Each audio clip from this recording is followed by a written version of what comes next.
I bring you brachot, greetings from Eretz Yisrael, land of Israel, the chosen land. It was very interesting so far to be in America on this trip, to be here for the 4th of July. This was the very first time in my life that I ever got to be in America for the 4th of July. Now, some of you are thinking, well, wait a minute, weren't you American? Yeah, but I was in New York. Franklin, North Carolina, and New York City, two different worlds. And what was amazing was there were people that asked me, I guess my very thick Israeli accent fooled them for a moment, and they asked me, said, do you know what our Independence Day is all about? So I said, of course I do. That's when Will Smith beat the aliens, and Americans celebrate by drinking lots of beer and playing with explosives. So, no. I just couldn't resist, I'm sorry. I actually really wanted to start off with a joke because what I'm going to be sharing with you is actually quite difficult for me to talk about. I was challenged in coming back to America on this trip by a number of very close friends and colleagues who said, no PowerPoints this time. No flash, no sizzle. We just want to hear what makes you, what y'all like to call a testimony. Keep using that y'all. Had boiled peanuts for the first time ever. Lots of cornbread. String bean casserole. Collards. I'll tell you. This is the life. People have basically said to me, listen, we understand what you're teaching about reconciliation, restoration of all of Israel, but no offense. And by the way, that's a uniquely American concept. You get to say no offense, and the flare gun goes right off in the air, and you're about to offend someone. But because you've said no offense, they can't say anything back. Really, what's up with that? No offense, you're unlike any other Jewish person I've ever met. So I said, well, do you know many in Israel? Because no, but in America, yeah. So, and people have said, tell us what your life was like. And it actually turned out to be much more difficult than I had thought. And it's actually awkward, but in for a penny, in for a pound. So away we go. Ironically, people usually start off from, when I was born. And it's actually very timely because my birthday was July 12th. It was Thursday. Now, what's interesting is that's July 12th on the calendar we're most familiar with. I actually was born on the 4th of Av,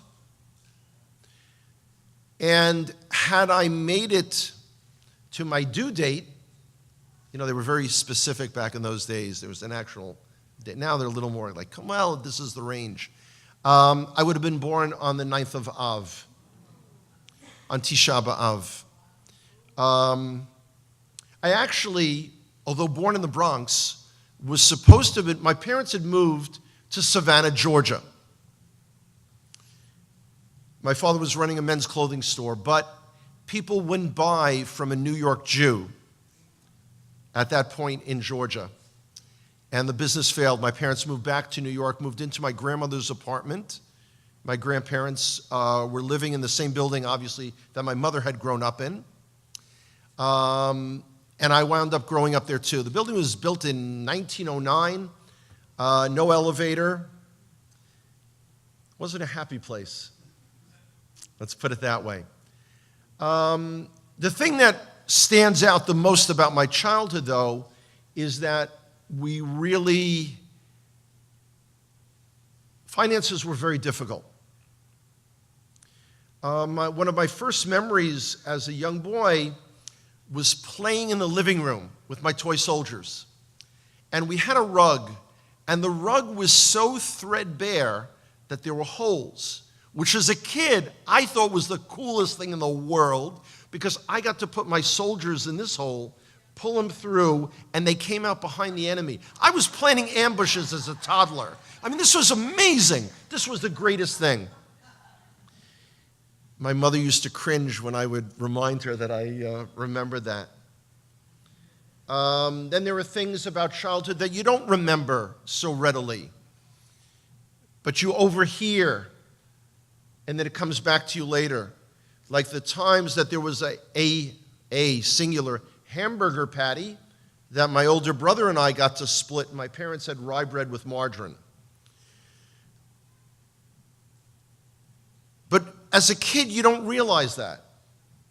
You don't realize that the reason you don't go to summer camp is because your parents can't afford it. The reason you don't have a car is because your parents can't afford it. Because there were other people like that too. I grew up in an Irish Catholic neighborhood. I mentioned this to you before. The thing that was most prominent in my life was the fact that I was hated as a Jew. That everyone in the neighborhood wanted to beat me up all the time. The good news is I learned how to fight. The bad news is that's the single most prominent memory from my childhood. I grew up essentially isolated. I didn't realize it at the time, but I look back on pictures of me sitting and reading books. I read all the time. History and biography. Never read science fiction. Didn't read, Nancy Drew, the Hardy Boys, those kind of things. Whatever else was. And, if you have to, TV was a wasteland back then. I mean, it really was. There was so little available. And then on Sundays, what was that? $1 Million Movie, where if you sat in your house. Okay, and what was great about it is you got to see it at 1 o'clock, at 3 o'clock, at 5 o'clock, at 7 o'clock, and the last one was, okay. Unbelievable. We did not grow up in an observant Jewish home. If asked, we would have described ourselves as conservative Jews. That's actually a misnomer. And by the way, when you hear that expression, when people say to you, well, I grew up, in a, no. The synagogue that your families belonged to was affiliated with the conservative movement. However, at the time, the conservative movement believed in observing Shabbat, eating kosher, etc., and no one did that. No one did it. We didn't cook ham in the house because my father, having grown up more traditional, would freak out with the smell. So bacon wasn't a big thing in the house, although I've got kosher lamb bacon in Israel. Now I know why people have been eating collards all those years. Unbelievable stuff. Growing up in isolation, though, without a lot of friends, doesn't really affect you until you begin reaching your early teens. Because there were friendships, but, then this would happen, that would happen, and always the dirty Jew thing would come out. If someone, if you took a shot and someone said, well, you fouled them, and you really didn't, turns out, well, you were just a dirty Jew, so, whatever.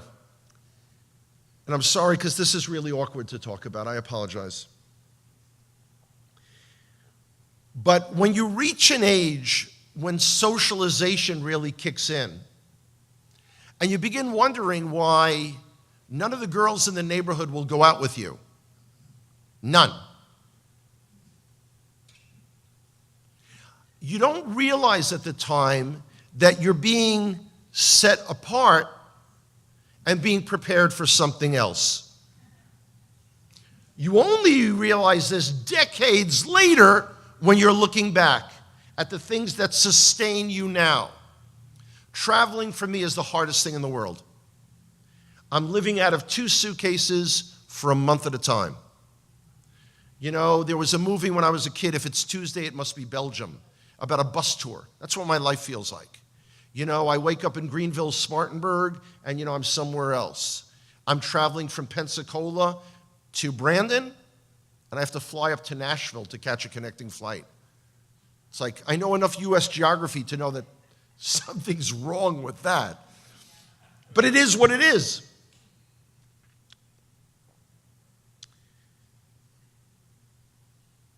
I realize now that living in isolation, living with books, is the equivalent to prepare me now for traveling.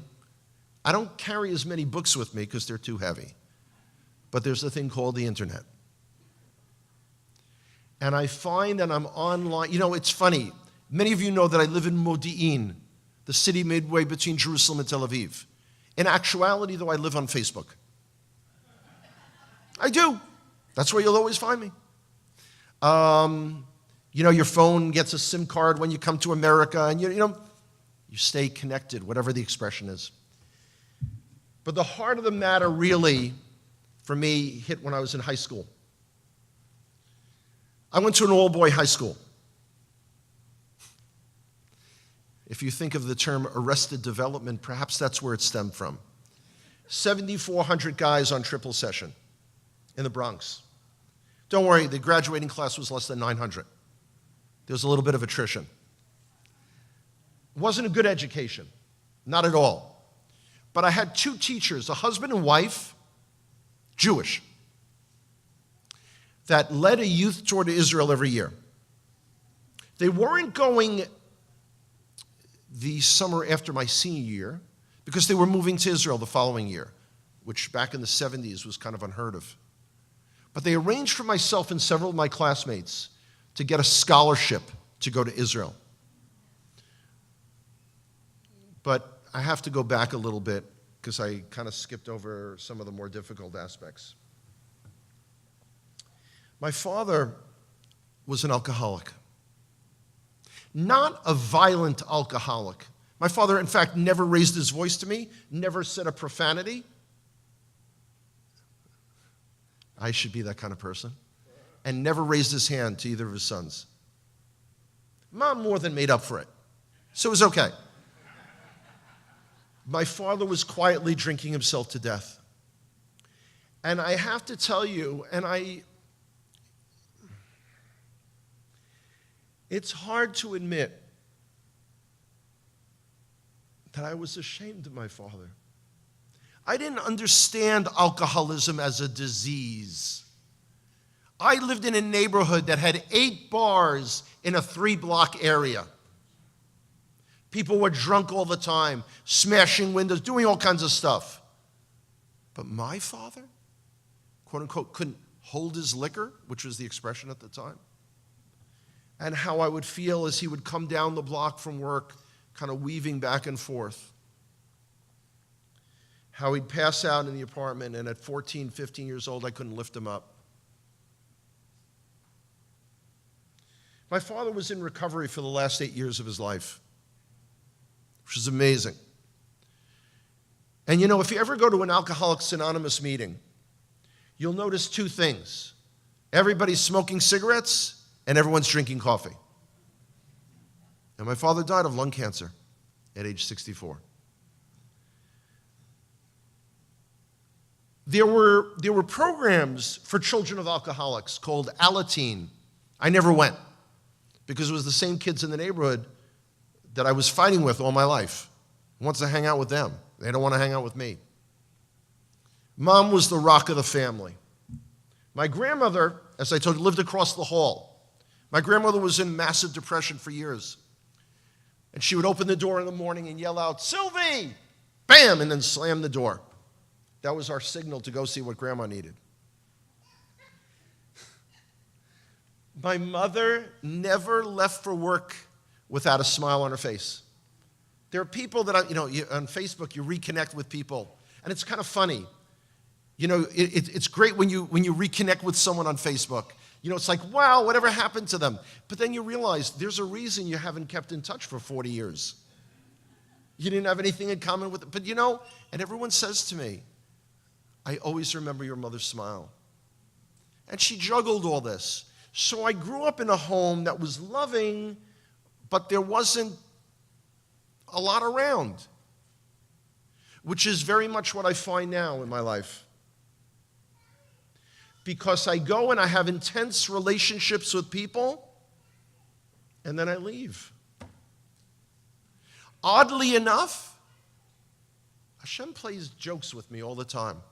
He finally got me to Israel, finally showed me that I should become a tour guide, because who else was going to be prepared to show Ephraim their homeland again? And then stuck it in my head that I've got to be running back to America to encourage my brothers and sisters. I hate to fly. I still don't understand the aerodynamics of how that big thing gets up in the air. And the idea that for 12 hours I'm breathing the same air that, and although it's better. Back in the 70s, remember, people smoked on the planes. Like, did it never dawn on anyone that you couldn't open up a window?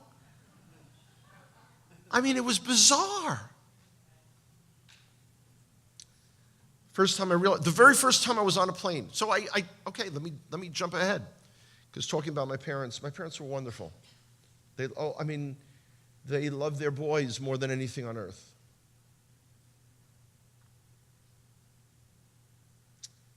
I miss them terribly.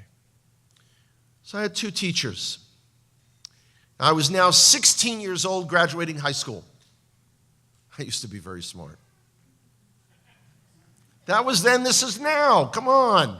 Show a little mercy. Go to Israel.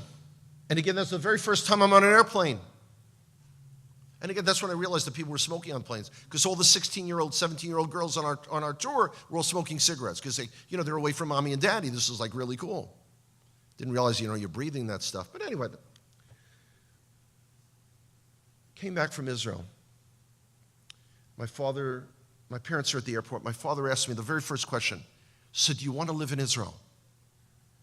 And my answer was no. 7.5-week tour.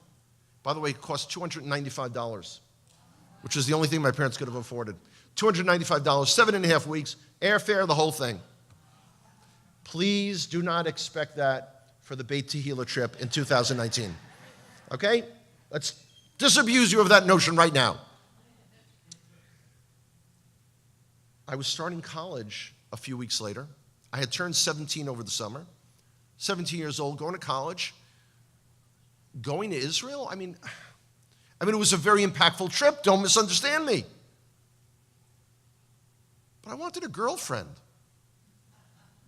I had no idea what I was going to major in college, but somehow it was going to prepare me allegedly for something in the future. And then the Yom Kippur War broke out. This is October 1973. It was a very, very difficult war. Israel was totally unprepared for the attack because our military intelligence misread the signs. By the way, I know people who've served in the armed forces here in the U.S. as well as in Israel, and everyone tells me that the terminology military intelligence is often an oxymoron. We lost close to 2,700 men in 3 weeks, with a population at the time of 3.5 million. The equivalent. See, I grew up in the era of the Vietnam War. The war that tore this country apart. Lost about 57,000 men and women. And the war was fought largely over a 10-year period of time. It actually was longer, but the main part was 10 years. 57,000 in 10 years, tore the country apart. If you took the American population and transposed those numbers with Israel, that would have been the equivalent, what we lost, of America losing 250,000 men in 3 weeks. There wasn't a family in Israel that wasn't affected by it. And that's what pushed me over the edge. I got involved in Jewish activism. Please understand what that meant in the 70s. That was not holding up a sign. We were out of our minds. Last week's Parshat Pinchas, zealous over Zion, we would have done anything to protect a Jewish person anywhere in the world. Like what? Well, my very first arrest.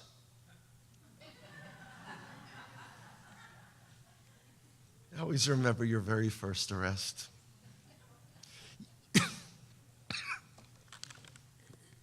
I'm sorry. I'm ignoring the tough stuff and we're moving to the more exciting things that are easier to talk about. Yasser Arafat, may his name be erased, was coming to the United Nations to speak. 31 of us went and chained ourselves to the gates of the UN, splashed animal blood all over the streets, burned an effigy of Arafat. I have pictures of it. It was the New York Daily News. My hands. And there's a great picture I use sometimes. Those of you who are friends with me on Facebook, I use every once in a while as a profile pic. It's me being led away, one hand handcuffed to someone else, the other hand in the air being led away by the police. Of course, we're wearing, army, surplus jackets. It's the 70s, Had this long brown hair.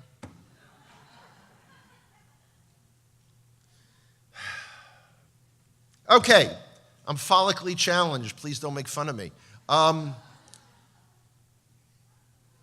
We staged a sit-in in Moscow in the former Soviet Union. This is 1976. Jewish activists, primarily in New York, were harassing Soviet diplomats to the point where the Soviets were saying that their détente with the American government was in danger. We believed fully that we could change the world. And we were doing it. I remember I was supposed to go to a conference on Soviet Jewry in Brussels in February 1976. I told my parents I decided I'm not going to Brussels. They were thrilled. They thought I would get in trouble. Instead, I was going to Moscow with 6 others. We staged a sit-in. We offered ourselves in exchange for a Soviet Jewish prisoner of conscience. 18, 19, 20 years old. You're immortal. You have nothing to worry about. What's ironic is I see 5 of the other 6 live in Israel. We see each other from time to time. We go to weddings, our kids, those kind of things. We talk about this all the time now because, now you're at a different age. Now we say, oh my God, what if they would have said yes? What if they would have said yes, go sit in Siberia for 7 years? But then we were like, we could do anything. We were sitting, the Soviets not only had a mission in New York City, but they had a residence in Riverdale in the Bronx. We were testing, you remember those model airplanes? The ones that you'd control with a stick? To see how many M80s we could fit on the front of that so we could run into a window in the Soviet residence and blow it apart, not hurting anybody. We were out of our minds. We were crazed.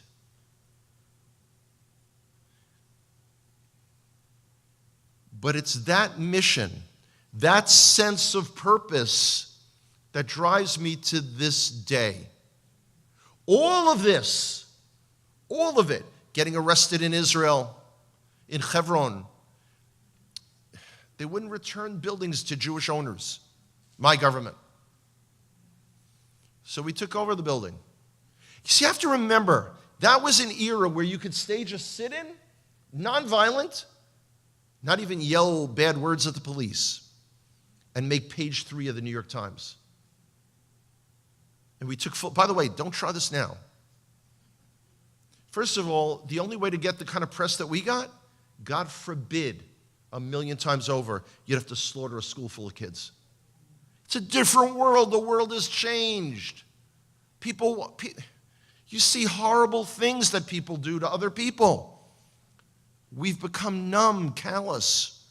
But we were driven with this sense that the salvation of the Jewish people, their safety, depended on what we did. It was a philosophy of praying as if your prayer and your prayers alone can change the world, but acting at the exact same time in that same way, that it was only those actions that would matter. One of the challenges that I face as I go around and I speak to groups in the Hebraic roots Messianic believing community is people say to me, listen, we're from Christianity. We're all about right belief. We're not about action. We're about faith, not doing stuff. And I say, you know what? I would believe that. I would believe that if you wouldn't tell me that you're observing the Torah. Because the Torah is all about, even in King James-ish, thou shalt not. And you know what? Read the Torah. And you'll see that Hashem has always used men and women to do things. Pinchas is only one example. Don't you think the big guy could have gone and handled it himself? Yes, absolutely. But that's, and I'm jumping from topic to topic to topic. One of the frustrations, we'll get to the frustrations in a while. Let's get back on point. So the 70s were insane, absolutely insane. Insane to the point where I didn't think of anything social. This is a family-oriented broadcast, so we have to be very careful about what we say. I don't want Pastor Russell to have to do all these massive edits. It's a bad thing. As it is, he owes me 20 minutes from last time, so I don't want to push the issue. You remember that. I was the only person in the history of Beit Tehila that ever got the 0-minute sign. The 0-minute sign first, before anything else. I'm getting over it, though. I'm getting professional counseling. You don't have to worry.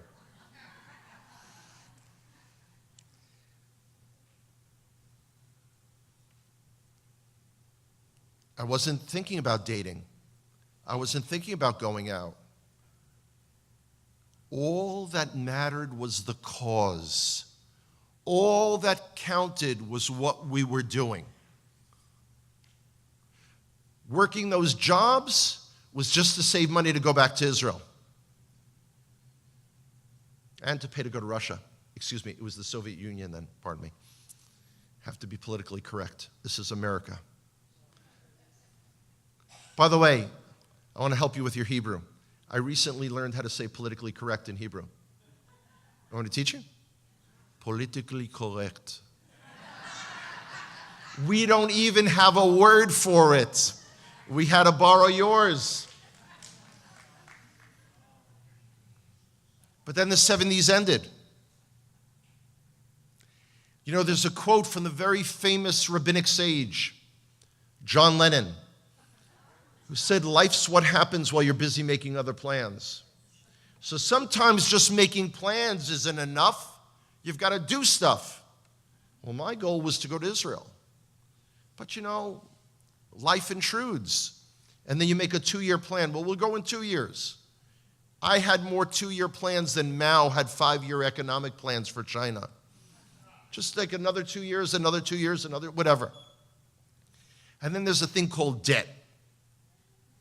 I don't know if you've ever heard about that in Florida. What's amazing, by the way, if you max out on a credit card, at least back then, you were able to go get another credit card. And another credit card. And then yet another credit card. And I couldn't understand why I couldn't go to Israel. I mean, I did the balance sheet, and when you have all that red ink, that's very clear. But the issue, though, was what did he want? And I never really thought of it that way. By the way, I skipped over huge chunks of my life. When I got involved in Jewish activism, I began becoming religiously observant. I thought of wrapping tefillin, as Jewish men do, for the morning prayers, because if King David could do it, it was good enough for me. I became immersed in the history of the people of Israel. By the way, the whole Judah and Ephraim thing, the only clue that I had was back in Hebrew school. And by the way, Hebrew school is a total joke. If anyone ever tells you, well, I went to Hebrew school, if they finished Hebrew school, they had the equivalent of a second grade education. That's it. It's like your church Sunday school. You get like little Bible stories. And I remember reading these things about the lost tribes of Israel. Whoa. And it sounded so cool. Particularly at the time, the theory was that there was a kingdom of the lost tribes somewhere, like somewhere far away, behind the Caucasus Mountains, behind the river Sambatyon, maybe in Africa, South America, Australia, perhaps Australia. And then the age of exploration was over, and there were no tribes to be found. We didn't know you guys were hiding, like in plain sight, which is okay because you didn't know either, so it was fine. But other things, you look back and you see elements in your life when you realize that you were being tested or prepared. The one thing I remember most clearly from elementary school was in third grade. In third grade, a bunch of us were passing around love notes to each other. I don't know if kids still do that. Maybe that's illegal now in America, I don't know. But I remember getting this note from this girl, Sheila Grant. She was so pretty. And she sent me a note saying that she wanted to marry me and have my babies. I was in third grade. Come on, it's pure, it's innocent. And everyone else is doing it. But this girl, Sandra, never forget her name, ratted me out to the teacher that Sheila and I were passing love notes. She was doing it also. Teacher asked for the love note. Just ours, Sheila and mine, no one else's. Because Sheila Grant was, and I'm sure she still remains, black. I didn't realize this was a thing. This was an issue. Until for dismissal, you had to line up, and my teacher was talking to the other teacher from the next room, pointing at me, showing the note. They subsequently wrote a note back to my parents, for my parents to explain why that was inappropriate. I had never heard about race from my parents. Never spoke about color. I have to tell you something. Children are not born racist. They're trained to be. And my poor parents were sitting there trying to explain, and they were just, and my parents were like, law-abiding citizens. If the teacher said, tell your kid this is wrong, they're trying to explain why it's wrong, although their heart wasn't in it. I remember it because their arguments were very weak. And they kept saying, well, but the teachers feel that she's different. We were different. As we say, Ezehu Chacham, who's a wise man? I couldn't figure out what were different about us. Because Sheila's a girl and I'm a boy? And, but she's different. The teachers want you to understand that you're different. And then it finally hit me. Oh, you mean because she's not Jewish?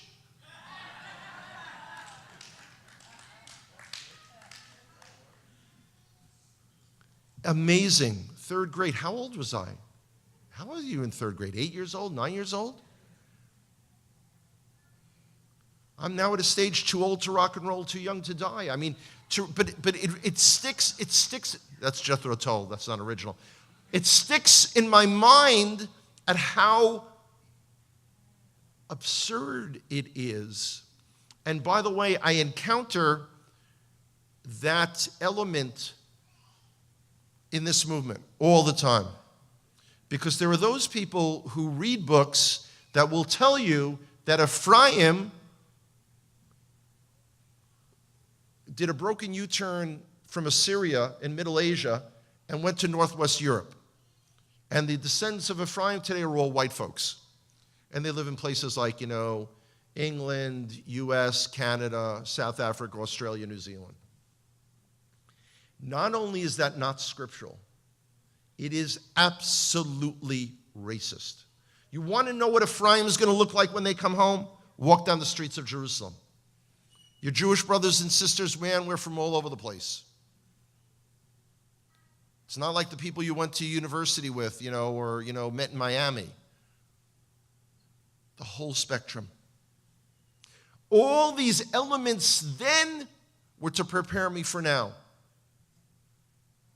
Didn't see it.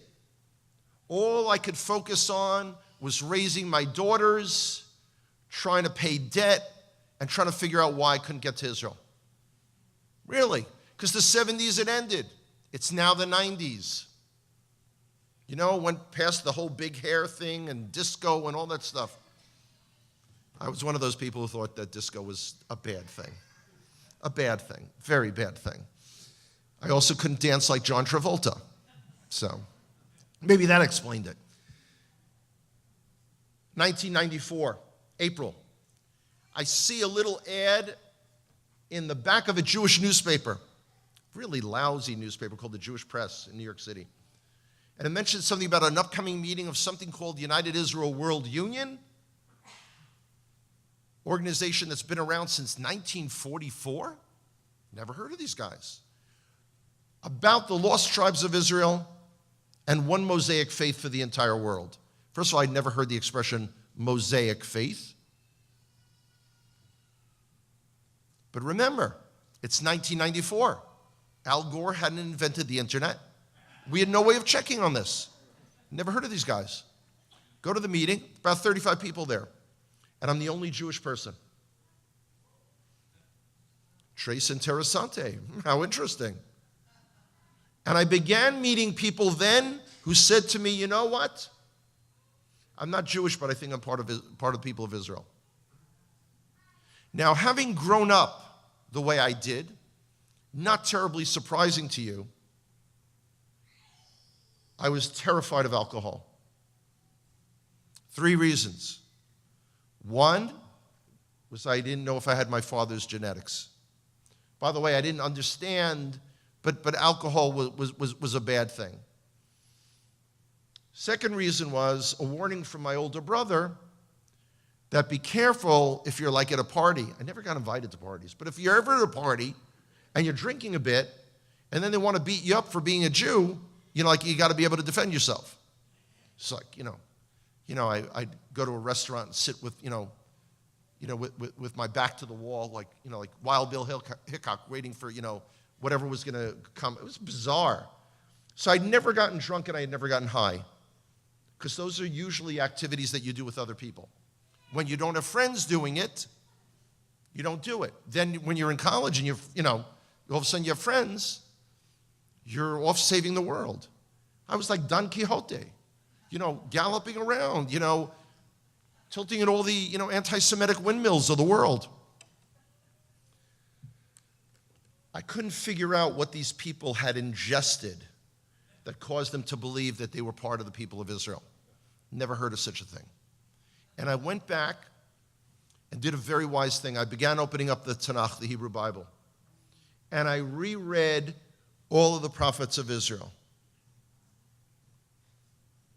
And I said, what we now know of as OMG, OMG, OMG.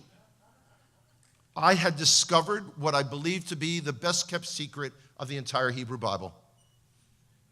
It was all about the return of these guys and gals from Judah and Ephraim. Well, hush my mouth. And like the village idiot, I ran around trying to tell everybody.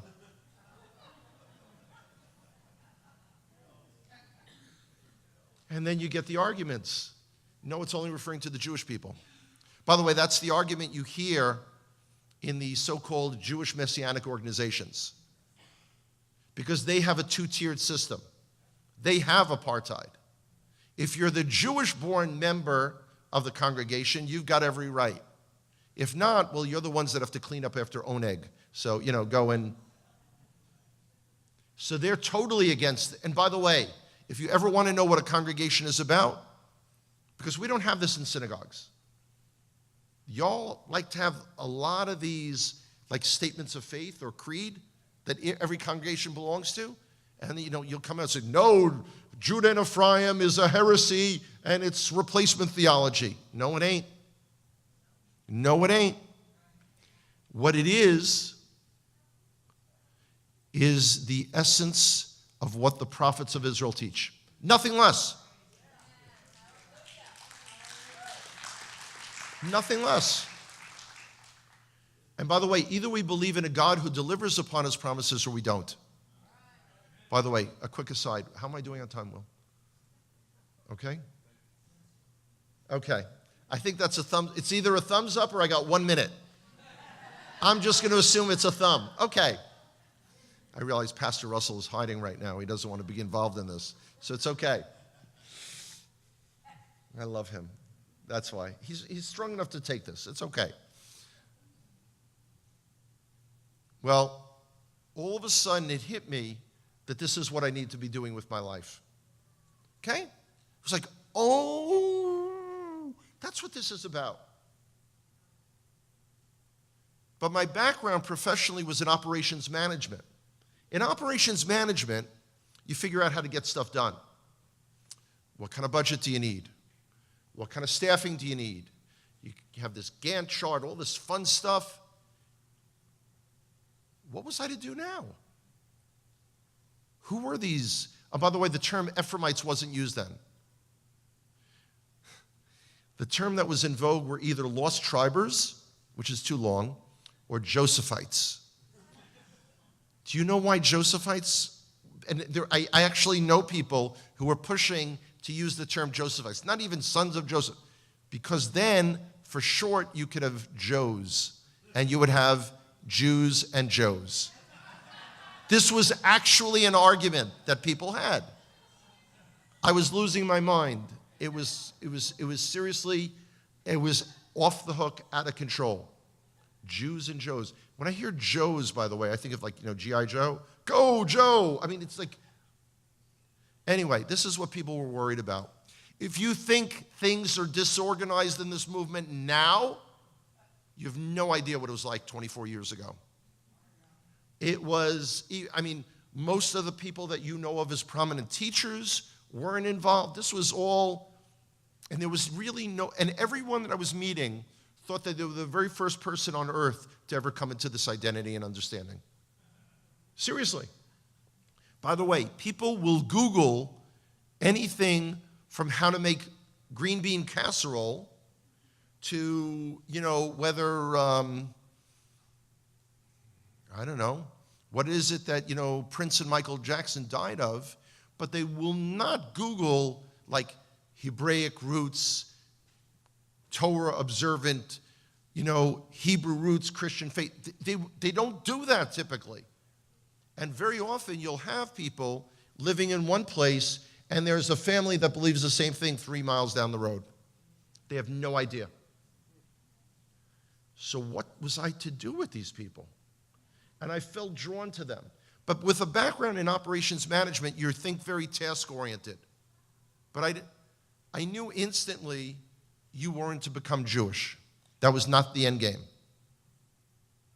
Which I didn't realize how far that set me apart from people.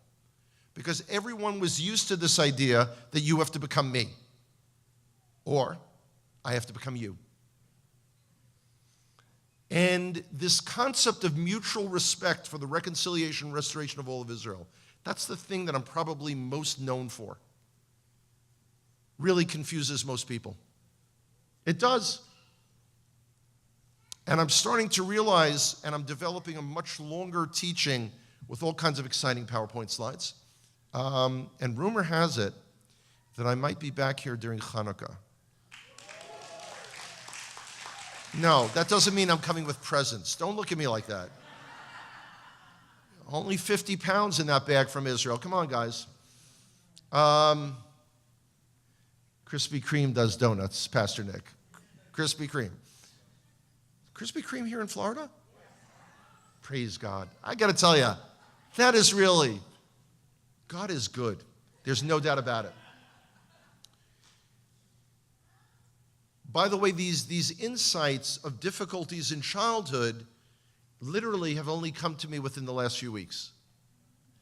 And I've had difficulty. I did a much shorter version of it today because I first shared it 2 weeks ago in West Gloucester, Virginia.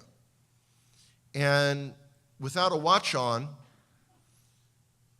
I just kept talking. And we didn't even get up to this point, and it was 2 hours and 20 minutes into it. Shucks. So you're all getting a break today. I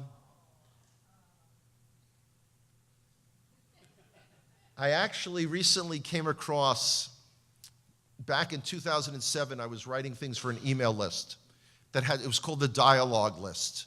It was early attempts at Judah and Ephraim having a civil conversation.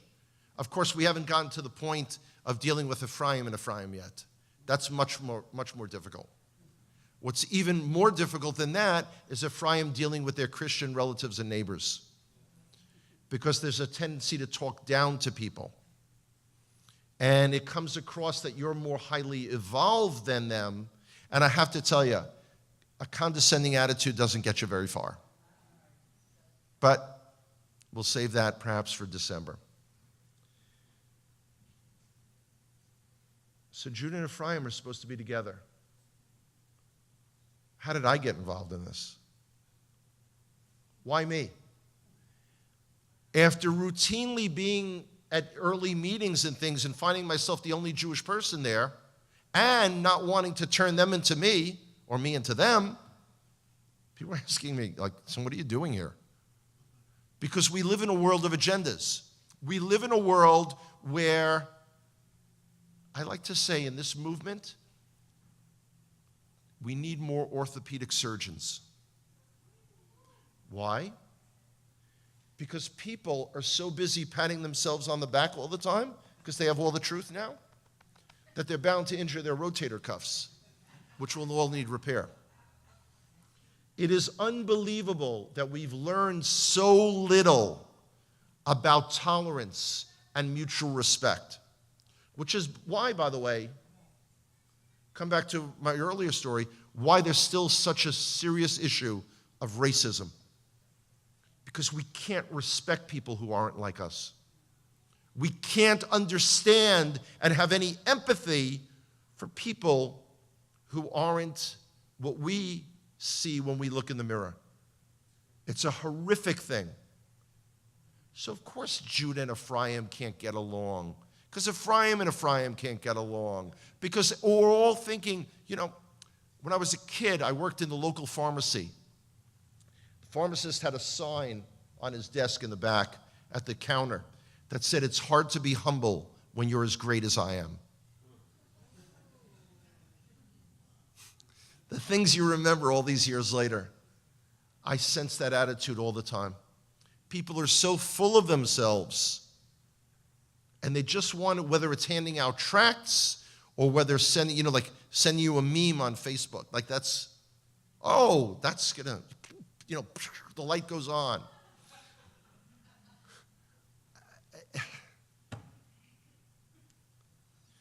We have the prophets of Israel as our guides.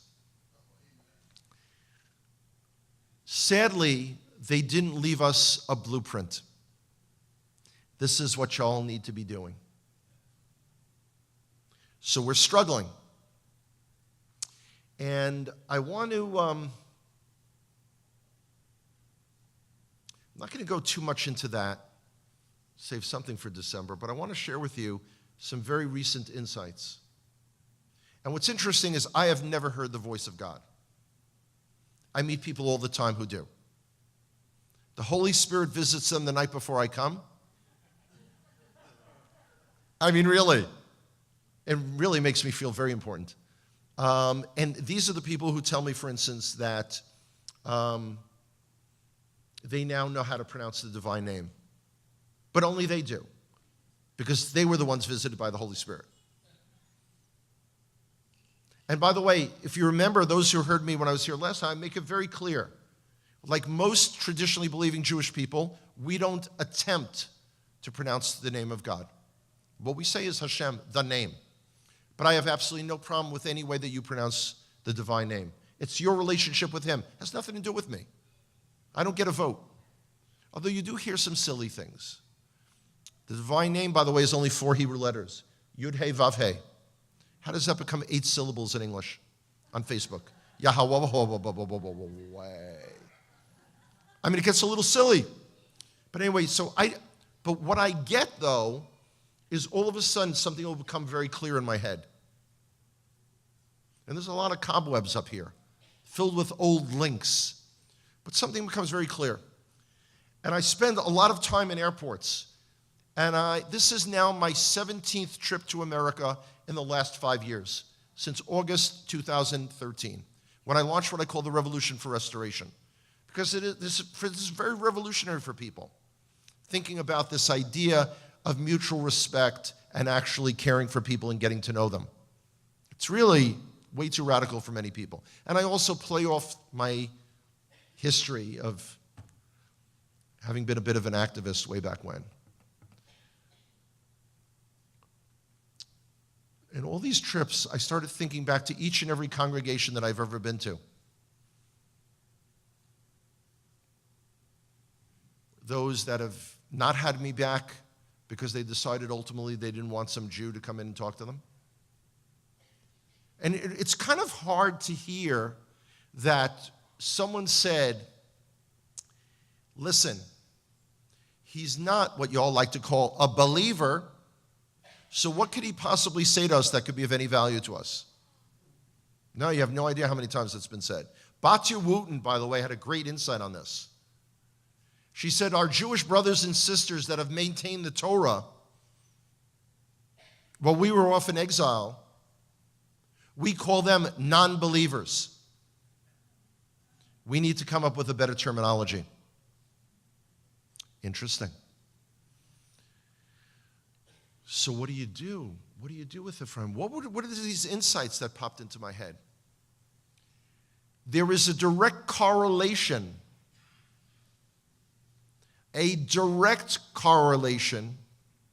that I have found in these 5 years, 17 trips. And each trip, I've spoken at between 8 and 14 locations. Now, some have been repeat. Pastor Nick is trying to teach me, go where you're celebrated, not where you're tolerated. I'm trying to learn.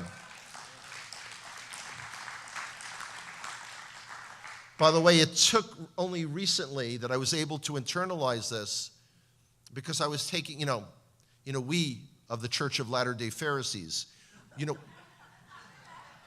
I know you all think we interpret things very strictly. So I was interpreting, well, who's celebrating me? Who's only going to tolerate me? But there's a little bit of midrash to that too. Toleration is also those people that I have to chase. Every once in a while, someone will say to me, I belong to a congregation in wherever, Pocatello, Idaho. You should contact the pastor and convince him that he should have you. First of all, you can't convince anyone of anything. That's number one. Number two, although I'm far from famous, I'm not exactly an unknown quantity anymore. Some videos on Facebook have gotten 5,000 views. Not quite viral. And by the way, I did a lot of filming while I was in America on this trip, and there'll be a lot of things coming up on YouTube. In fact, my media guy was telling me I should have my own YouTube channel. Boy, that's even better than Miley Cyrus. I'm telling you, that's really impressive. I won't be singing, though, so don't worry. There is a direct correlation between viewing Israel as a central element and the success of that congregation. Believe it or not. Now, that doesn't mean that every congregation is able to go on a congregational trip to Israel every year. But if Israel isn't at the core of that congregation's beliefs and focus, if they're not thinking of, we need to be saving to go to Israel, we need to be buying Israeli products, we need to be praying for our brothers and sisters in Israel, that congregation will split apart and like amoeba. It's an amazing thing. I looked at it, I said, well, wait a minute. Was it maybe pastors or congregational leaders that were professionally trained as opposed to lay leadership? No. It wasn't geography. It was only Israel. And I have to tell you, I know there are many of you who would like to be on the tour this September. Although when you come staggering off the plane and I'm the guy that you get to see at Ben Gurion Airport, you may be a little tired, but that's okay. It goes away, trust me. But there isn't a person in this room today or listening on live stream or watching later that shouldn't be saving for their next trip to Israel or their first trip. Whether it's 2019 or 2020 or any point thereafter, every single person should be having their little Israel fund. If it's only $5 a week, whatever it is, you need to be doing that. I don't want to hear, the Lord will provide when He decides that it's time for me to go. Let me ask you a question. What if He's saying, I'm waiting for him or her to take that step forward? I'm waiting for them to put their hand in the pocket and say, here's the first $1. And you know what? People say to me, I don't have money. Believe me, I've lived most of my life, including, listen, people say to me, well, you need to explain to the airlines what you're doing. And I have. I went to Southwest. They were very attentive. And they thought this Judah and Ephraim thing was really cool. And then the woman said to me, okay, sir, and what credit card will you be using for that reservation? Elal, the same thing. Kol hakavod lecha, all the power to you, great, okay. Is it kartis? Which card? So you know what? It is expensive. But how many people say, you know what? I'm going to work those overtime hours and save that money. I'm going to do a garage sale and sell some things. I hope that's minutes, not seconds. Everyone's so much nicer to me this time. Yeah, you all hurt my feelings last time. Bless your hearts. That is such a great expression, by the way. I'm sorry I'm digressing. Bless your hearts. First of all, instead of saying all those profanity, kind of things, people like Eddie and I who grew up in New York City, we used to hear that all the time. You don't have to use that. So bless your heart. And I was watching this thing. There's a video of a southern horn. Have you seen that? It's the greatest thing because instead of it's like, pardon me, you may not have realized, but the light had changed, or, you're walking through the parking lot and you're trying to park in Walmart and, there's someone, kind of just walking, playing on their cell phone and, you can hit this horn. Of course, it's not a real horn, and it says, do you mind moving over, just a scooch? It's like, this is so sweet. People are just, although I have to tell you, the very first time I was in a restaurant and the waitress came over and said, so darling, what else can I get for you? I was like, excuse me. I didn't realize everyone is darling and sugar and honey and sweetie. And I also, as you know, say y'all a lot because in my understanding, you descend from the northern kingdom of Israel, Ephraim. I, on the other hand, come from Judah, the southern kingdom. I get to say y'all all I want. It's just a fact. By the way, in Florida, I may get away with that.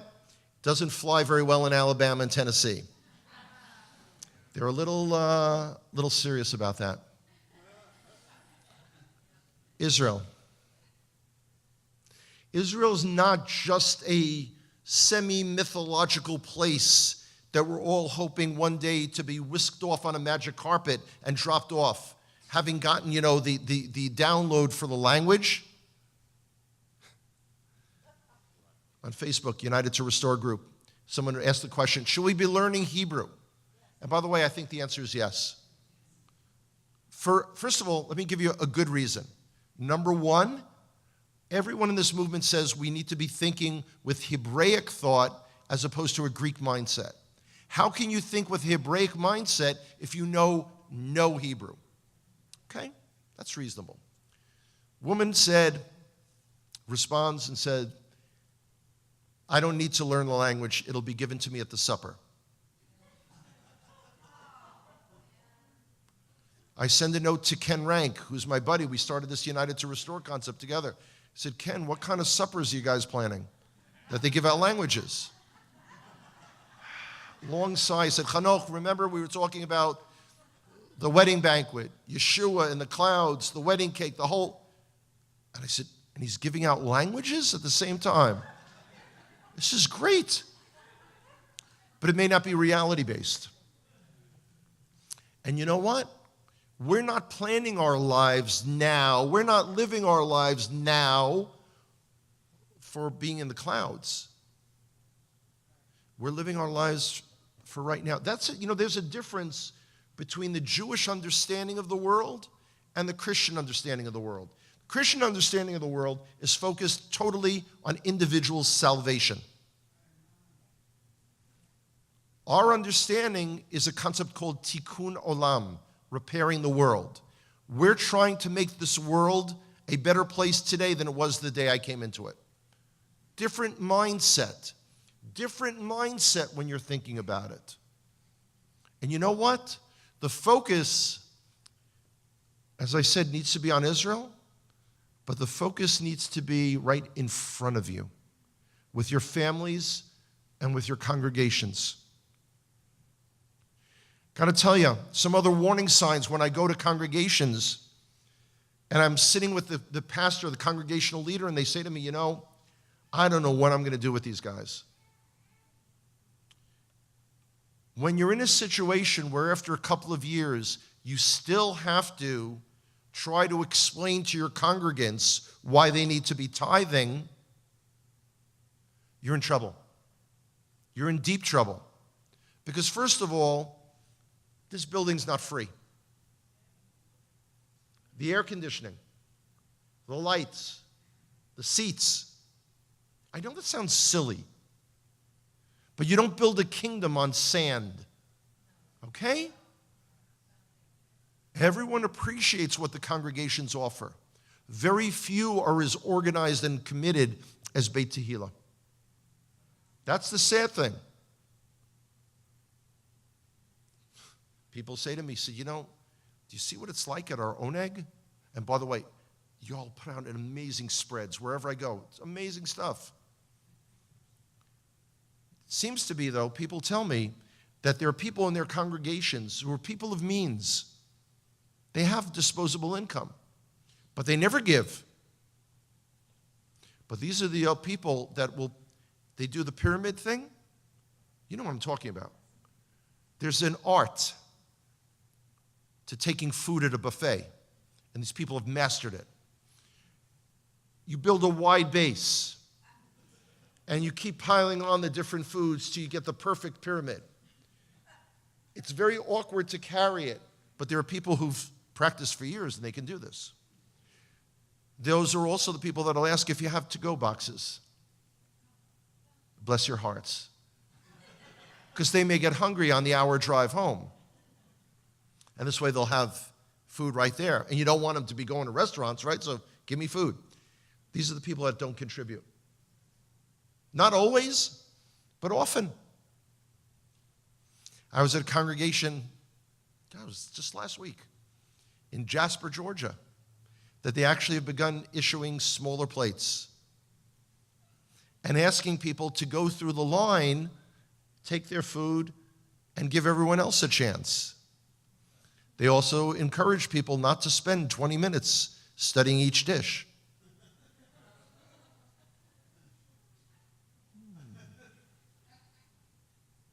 It's lentils and pasta, guys. It's not, you know. We get caught up in the minutia. We major in minors. That's what we do. Everyone runs up to me and says, when's your Knesset going to let us in?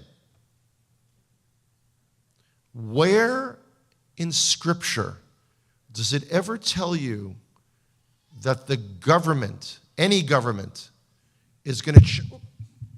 Getting attacked here. Y'all behave yourself. I don't even know how I did that. Just keep my arm like this. And this arm is tendonitis. This is really bad. Sorry. Let me pause for a second.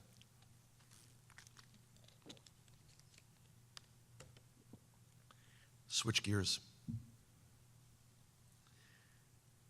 I struggle with trying to figure out how I can best help my brothers and sisters. At times, I don't understand what you don't understand. Back to the government of Israel. Why would you think the Knesset would change the laws to enable you to be citizens today? Besides the fact that we want to. Why have we decided that we can no longer let God be God? It's a big thing to say, and I'm sorry if it makes you feel a little uncomfortable. Actually, I don't really feel bad that it makes you feel uncomfortable if it does. Because we are the ones, we want instant gratification. We want it now. Cell phone society. I'm going to call up Pastor Nick from Israel. I have no idea what he's doing right at this moment. But I want to talk to him. Do you ever write an email to someone? Or better yet, WhatsApp, because you know that they've read it. Or Facebook message? It's 40 minutes later. She still hasn't responded. What's up with that? I'm waiting for an answer. The reconstitution of the whole people of Israel is not going to come by the... First of all, remember something. The state of Israel, the modern state of Israel, was created as a Jewish homeland. It is the Jewish state. We're not anywhere near that point of being the state for all the people who, in many cases, have only recently come to the understanding that they're part of the people of Israel. People say to me, well, I mean, can't you look at who's Ephraim? And I mean, we say we are. I had to prove 3 generations back that my family is Jewish. We're not at that point yet. We're not there yet. And you know what? Which group of Ephraimites should we let in? The ones that use the conjunction point, the sliver, the calendar, what? Yahweh, Yahweh? Yahweh, which, because in many cases, you want to separate from each other. You don't want to be Ephraim. You want to be your own little kingdom. And it's a real problem. We're not there yet. We're not there yet.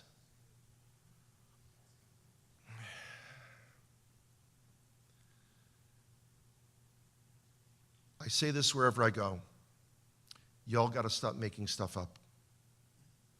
And by the way, when I say y'all, I mean, as we say in Hebrew, all y'all, all of us. We all do it. We all do it. When we don't know something about someone, we kind of create something. Well, I heard, I mean, people think we Jewish people do like the weirdest things. Well, they heard once that someone said, and what's amazing is, again, we live in an era where we'll Google anything, but we won't Google what people do. People come over to me and say, do y'all go camping on Sukkot? I says, well, actually, in the Jewish community, no, we don't. We don't. But I think it's a really great thing for many communities and congregations that do. It's a great community builder. I said, okay, so what do you guys do? I said, well, in the Torah, it says about building a sukkah, a booth. And we do that. Families do that. And we eat in it. We live in it. We speak in it. There are people who sleep in it. What else do you do? So, well, you know, it speaks about the 4 species. The lulav, the etrog, what's it in English? Palm branch, citron, myrtle. I'm not too good in that stuff. Okay. And we hold it together in prayer in the morning. This guy's nodding. He's looking at me. He says, but do y'all go camping? In other words, it's really hard to communicate with someone who won't listen to you. And again, remember, it's not saying this is what you should be doing. This is what we should be doing. Let me kind of tie this up a little bit. We all have had things in our lives that have been very challenging, very difficult, very awkward. Except for the children, there's no one in this room that grew up living and practicing their faith the way you do now. No one. So we all look back on things and we regret. We all look back on things and say, gee, I wish I'd come into this earlier. We all wish we had done it when we were in our teens, in our 20s, whatever. We need to say, you know what? We were put here literally for such a time as this. This is the point. And it's from this point that we move forward. You learn from your mistakes, but you never can win a race if you're looking behind you the whole time. We're not going backwards. We're going forward. And we're going forward together. Very hard. Everyone talks about it. I always say this. You know, people want to wave the banners, Judah and Ephraim. But I have to tell you, I challenge you to go find a Jewish brother or sister anywhere in the world that's more supportive of you guys as I am. I know that sounds really, really haughty and arrogant. Please find them and introduce them to me so I can have someone else to talk to. Because this living in isolation thing, although I was prepared for it, isn't as much fun as you'd like to believe. Not even close. How do we start this restoration? You know what? I don't know how many of you realize how different this congregation is than most. Because this congregation was built on a vision. I often find people in congregations, and the congregation was only created in opposition to something else.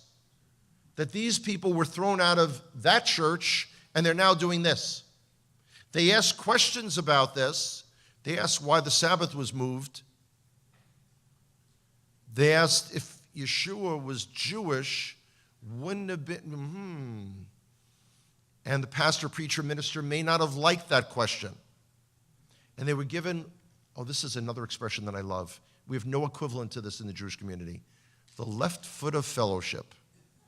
People being booted out of a church. Or everyone I know that hasn't been thrown out of a church only left when they were summoned to that meeting with the pastor. You know, let's meet tomorrow morning at 8 a.m. in my office. And they said, we're out of here. Because they knew. If you've ever been fired, that's what happens, by the way. Yes, Mr. Young, they'd like to see you in human resources. Bring the contents of your desk. Just because. The key to each and every person here and everyone listening to their involvement in restoration is doing exactly what you're doing. Being involved. Being involved. Being committed. Caring. Sharing. It was an amazing thing to watch when there was a time in the actual service to greet each other. Wow. How many times have you ever attended some house of worship of some kind, and you sat there for the longest time, and I don't mean a service, I mean like months, and no one ever said hi to you? No one ever said, are you new? No one ever said, welcome. You have no idea how far this goes. It's the same thing with Judah and Ephraim. It's the same thing of restoration. I got to tell you, I'm very flattered that Pastor Nick had listened to those clips of that first talk. It wasn't the first time I'd spoken publicly. By the way, here's a very important thing, and I skipped over it. I was shy. Yeah, I was shy.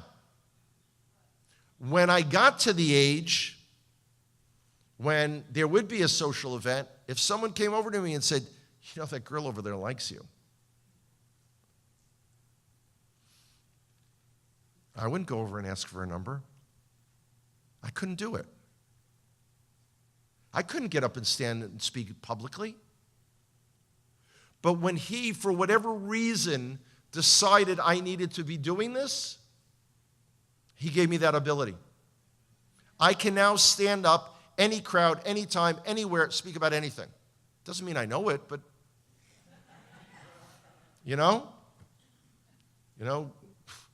go out to Yankee Stadium. There are 60,000 people. They need a speaker on interplanetary navigation. All I know about interplanetary navigation is beam me up, Scotty. I have no idea. But I'll go and speak. It doesn't matter. I will go and speak. He creates a way. He is paving a way for you right now to go on that next trip to Israel, whenever that next trip is. But he's also waiting for you. My mother used to use the expression, it's the old cliche back then, God helps those who help themselves. I've looked for that scriptural reference. Haven't been able to find it to date, but it links with everything that we believe, everything that we feel, everything that we do is all based on that.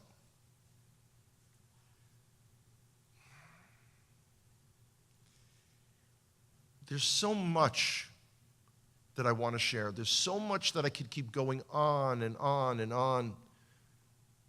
But what we need to do is connect heart to heart. That's what it is. One soul at a time. We will repair the breach between Judah and Ephraim. One soul at a time. It's a very painstaking, slow process. People say to me, Hanoch, save a little wear and tear on yourself and the expense. Just sit in Israel, make some video, and send it. The problem is you communicate information, you don't connect with anybody. I actually have had people who've traveled long distances because they wanted to look me right in the eye and see if I was for real. Not that I'm special, but what I'm representing is special. It's not for me.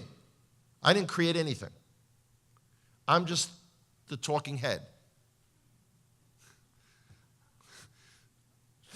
So I remember the skit. It was Martin Short, the comedian. And it was like, this interview thing. Like, it was supposed to be like Tom Snyder. And, they're showing the newscaster, and he's going like, and he's going, and then they just kind of intersperse it, with the footage later of the actual interview. I'm just a talking head. This is not me. None of these ideas are original. They all come from the prophets of Israel. Why I was given the push, the impetus,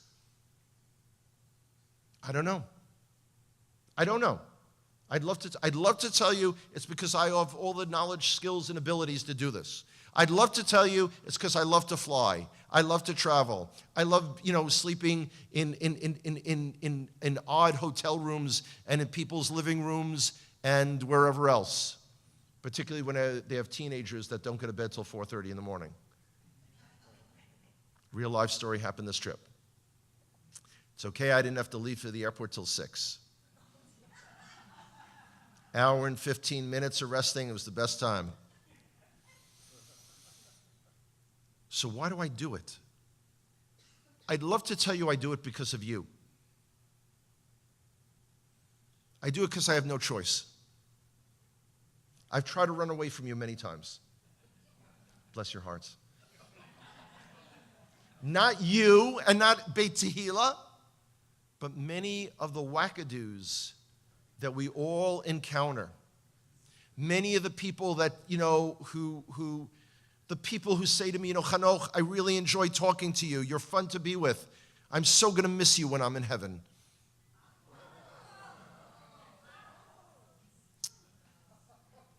Bless her pea-picking heart. We are unwilling, incapable at times of opening up our hearts. Let's stop knowing more than Avinu Shabbat our Father in heaven. Let's let God be God. In the same way that it's inappropriate to say, and I love when people do that, when they do something that they know is wrong, but they say, but he knows my heart. He knows my heart.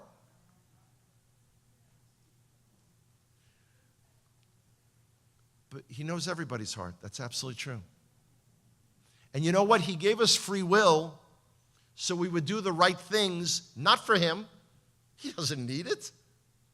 Come on. We're doing it for us. We're supposed to be in this process of improvement. We're supposed to be the ones changing. We're the ones creating the revolution.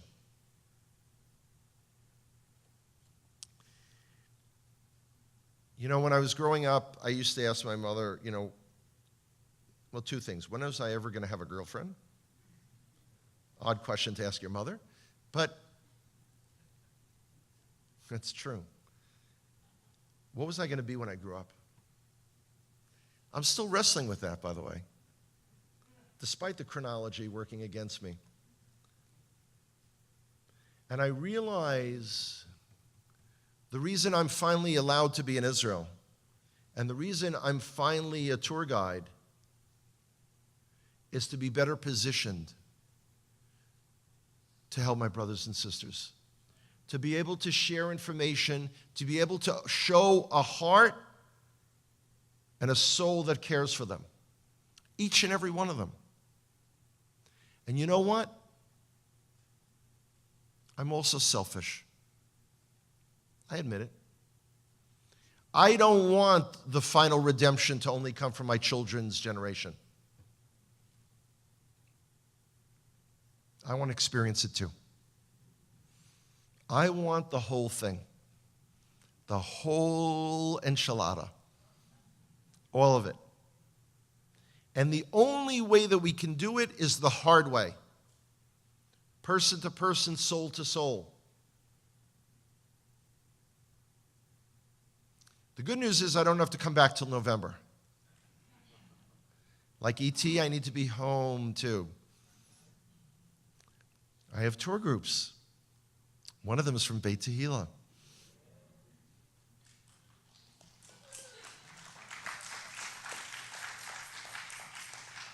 Applause to you guys, but you know what? Whether you're the ones coming in September, or you're the ones coming in 2019, or you're the ones that are hoping that by 2020 you can do it, everybody here has got to be on that train. Everybody here has got to, and you know what? Come to Pastor Nick, come to Pastor Russell, and say, what can I do for Beit Tehila this coming week that I didn't do last week?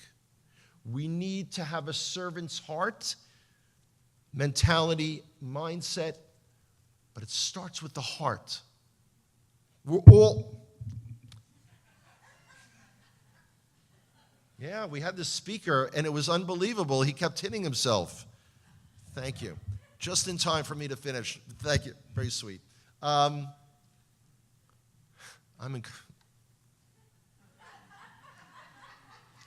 People said, whenever I get an injury, people say, well, what's the problem? You're a speaker. You're a tour guide. I said, no, I'm like partially disabled if that occurs. I need both wings. I feel like Nemo. I've got, an injured little wing. I can't express to you enough how much I appreciate you.